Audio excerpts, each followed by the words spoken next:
Okay, so this is just talking about color separation. So we talked about how to carve the block. We talked about how to get the image on the block. And so you're going to have to get the image on both of your blocks if you're doing multiple colors. In this case, this could be my black block, or it's my key block in any case, because it is the color that actually covers the other colors. So it is my key. And in this case, my key was actually a dark blue rather than a black. And my color happens to be yellow. So taking my original image, I basically transfer it onto both blocks so that it's actually, they line up exactly and precisely to the same place. And then I decide on my color block what I want to actually be white. As you can see in the print, there's actually areas of white. Those must be carved out in my color block. So for my example that I gave of the apple highlights would actually have to be carved out on the color block, just like I have the white lines in here carved out on my color block.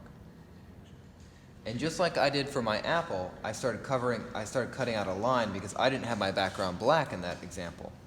But if your background is black, like this example, you would just carve out the areas that you want to be yellow or white in this case. Because, yeah, it has to be yellow or white. It would all be carved out. So as you can see from this picture, you can see the picture of the apple here, and you can see the picture of how the red, you have white, which is going to be the color of the paper. You have the red, which is the color of the color block, and then you have the black lines on the outside, which is your black block or your key block in this case.